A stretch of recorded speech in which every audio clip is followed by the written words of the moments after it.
Media మిత్రులందరికీ నమస్కారం అండి. నా పేరు రాంభట్ల ప్రశాంత్. నేను ఆదోని జిల్లా వాస్తవ్యుని. అవని గోల్డ్కి సంబంధించినటువంటి ప్రాపర్టీస్ నేను ఒక టెక్స్టైల్ ఇండస్ట్రీ స్టార్ట్ చేసుకోవాలనుకుంటున్న టైంలో రామస్వామి గారు, రామకృష్ణ, తర్వాత దీని డైరెక్టర్ అయినటువంటి వెంకటేష్ గారు నాకు ఈ భూములను అమ్ముతానని చెప్పడం జరిగింది. దాని తర్వాత ఈ భూములన్నీ కూడా ఇవి 2013లోనే వేరే వాళ్ళకు అమ్మేశారు. అంటే నేను వీళ్ళకు నా దగ్గర అడ్వాన్స్ తీసుకొని అన్నీ జరిగిన తర్వాత నాకు వీళ్ళు 2013లోనే ఈ భూములను అమ్మేశారని చెప్పి నాకు చాలా ఆశ్చర్యకరమైనటువంటి విషయాలన్నీ కూడా వెలుగులోకి వచ్చాయి. తర్వాత నేను వీళ్ళని ఎన్నిసార్లు అడిగినా కూడా రకరకాలుగా చెప్తూ వీళ్ళు దీనికి సంబంధించినవి ఉన్నాయి, చేస్తాము అని చెప్పి అనుకుంటూ వచ్చారు. యాక్చువల్లీ వీళ్ళు నాకు స్టార్టింగ్లో వీళ్ళు మొట్టమొదటిసారి నా దగ్గరకు వచ్చినప్పుడు కోర్టులో సిఐడి కేసుకి సంబంధించినటువంటి కాపీని నాకు ఇచ్చారు. దీంట్లో నేను ఈసీలు తీయడానికి ప్రయత్నించినప్పుడు ఈసీలు కూడా నాకు రాలేదు. నాకు ఈసీలు ఎందుకు రాలేదు అని అంటే కోర్టులో కేసులు ఉండడం వల్ల రాలేదని చెప్పి నాకు వీళ్ళు చెప్పడం జరిగింది. దాని తర్వాత వీళ్ళు 21వ తారీఖు జూలై 21వ తారీఖు 2025 సంవత్సరంలో నా దగ్గర 25 లక్షల రూపాయలు దీనికి సంబంధించినటువంటి పత్రాలన్నీ కూడా నాకు అగ్రిమెంట్ చేయిస్తారని చెప్పి నమ్మబలికి ఓనర్స్ వస్తారని చెప్పారు. నేను కర్నూలుకి వచ్చిన తర్వాత ఓనర్స్ వాళ్ళు ఎవరు కూడా రాలేదు.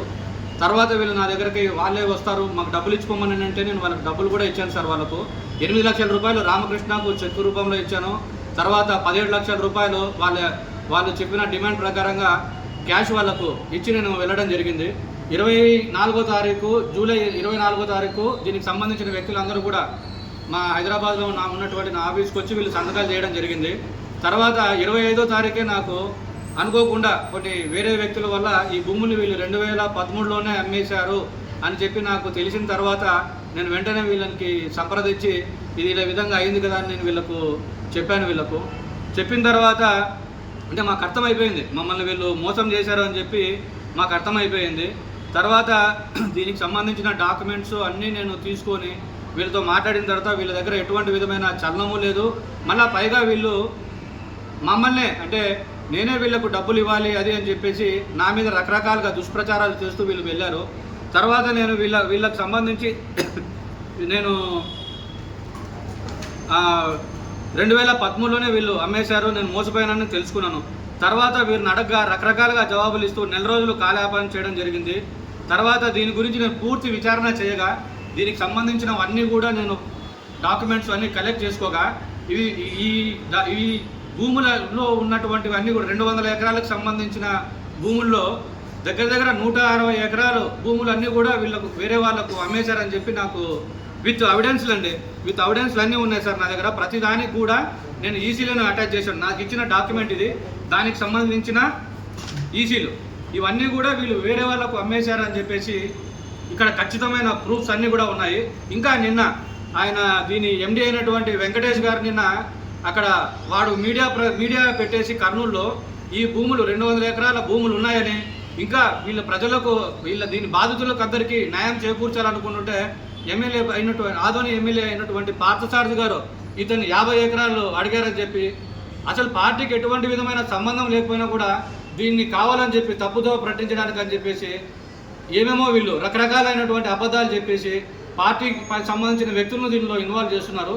నేను ఈ విషయమై నేను చాలామంది పెద్దల దగ్గర చెప్పుకున్నాను. చివరిగా నేను రాష్ట్ర బీజేపీ అధ్యక్షులైనటువంటి మన మాధవ్జీ గారిని కూడా కలవడం జరిగింది. మాధవ్జీ గారు ఒకటే మాట చెప్పారు, ఎవరైనా కూడా తప్పు చేస్తే తప్పు శిక్ష అనుభవించాల్సిందే అని చెప్పేసి మాధవ్జీ గారిని కలిశాను. మా దయాకర్జీ గారిని కూడా నేను కలవడం జరిగింది.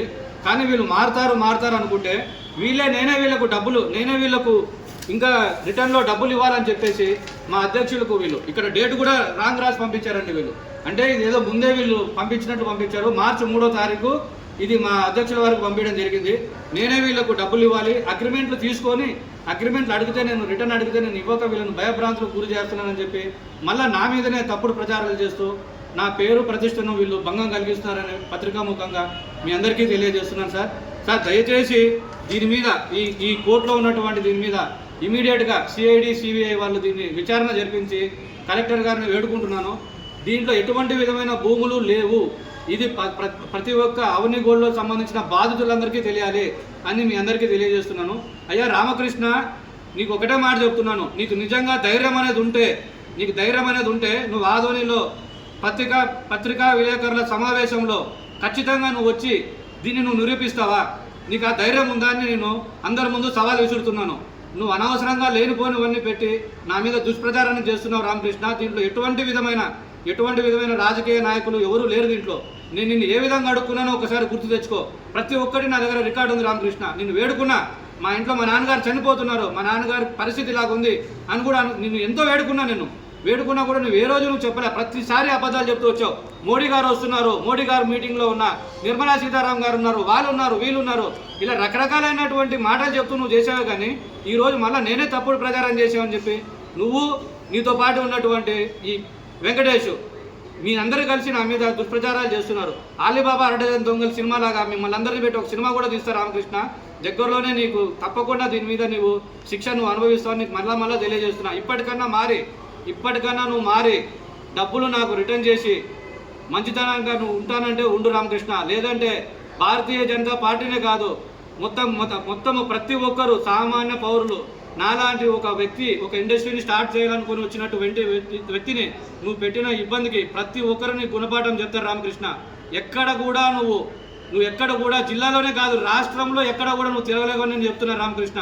నా మంచితనాన్ని ఒకటే ఇన్ని రోజులు చూసావు. నువ్వు ఎంతో వేడుకున్నా నేను, నన్ను కాపాడండి అని చెప్పి. రామకృష్ణ, వెంకటేష్ నీకు కూడా చెప్తున్నా. వెంకటేష్, నువ్వు నా మీదే చెప్తున్నావు నేనేదో మోసం చేశాను, మీ పత్రాలు తీసుకొని మిమ్మల్ని బెదిరించానని చెప్పి.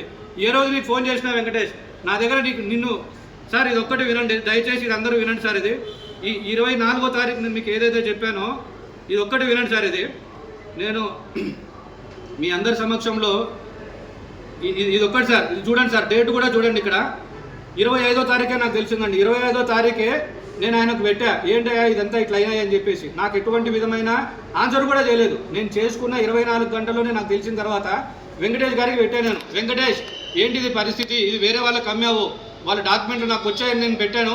ఆ రోజు నుంచి నా ఫోన్లు కూడా ఎత్తలేదు. ఫోన్లు ఎత్తకపోయిన తర్వాత నేను ఆయనకు మెసేజ్ కూడా చేశాను సార్. ఈ వాయిస్ కూడా నేను ఆయనకు పెట్టానండి. నా దగ్గర అన్ని ఎవిడెన్స్లు ఉన్నాయి వాళ్ళకన్నీ. ఇది మీ అందరికీ నేను మీకు షేర్ చేస్తానండి. మీకు నేను వెంకటేష్ గారికి కూడా చెప్పాను. వెంకటేష్, మళ్ళా చెప్తున్నా, నువ్వు రామకృష్ణ మీరు ఇప్పటికన్నా కూడా మారండి. రామస్వామి అన్న, నేను నిన్ను చాలా నమ్మాను. నిన్ను రామస్వామి గారు మీకు మళ్ళీ చెప్తున్నా, మీరు ముందుంటానని చెప్పారు, నా తమ్ముడు అని చెప్పారు, నేను వెనకుంటా, ఎవడు ఏం ప్రాబ్లం చేస్తూ ఉంటా అన్నారు. ఈరోజు ఇన్ని ప్రాబ్లంలు వచ్చిన ఎక్కడ పోయినావు రామస్వామి, నువ్వు ఎక్కడ పోయినావు? నువ్వు ఎన్నిసార్లు అడుక్కున్నా నేను నిన్ను, అన్న నా ఇంటి పరిస్థితి బాగాలేదు, కాపాడండి అని చెప్పి. నాకు మీకు ఎటువంటి విధమైన పర్సనల్ కక్షలు ఏమైనా ఉన్నాయా రామస్వామి గారు, చెప్పండి. మిమ్మల్ని ఎంత నమ్మాను నేను. ఇదే వెంకటేష్ నా ఇంటికి వచ్చినప్పుడు నా ఇంట్లో కూర్చొని భోంచేశాడు సార్. భోంచేసి ఇంట్లో తిన్న ఇంట్లే నన్ను పొడిచెళ్ళాడు సార్. ఆయన నాకు ఇవ్వకుండా మళ్ళీ నా మీదనే చెప్తున్నాడు. మీ అందరినీ వేడుకుంటున్నాను, జిల్లా కలెక్టర్ గారికి కూడా నేను పంపించాను. వీటి మీద ఖచ్చితంగా సమగ్రమైన న్యాయం చేకూరాలని, నా డబ్బులు నాకు ఇప్పించవలసిందిగా ప్రతి ఒక్కరిని ప్రాధాయపడుతున్నాను sir. Thank you sir. FIR file అయిందండి. నేను 9వ తారీఖు ఆదోనిలో మార్చి 9వ తారీఖు నేను కేసు ఫైల్ చేయడం జరిగింది. అయితే సిఐ గారు కేసు ఫైల్ తీసుకోలేదు సార్. ఎందుకంటే రాష్ట్ర అధ్యక్షులు దాని మీద ఖచ్చితంగా చేయాలి అని చెప్పారు.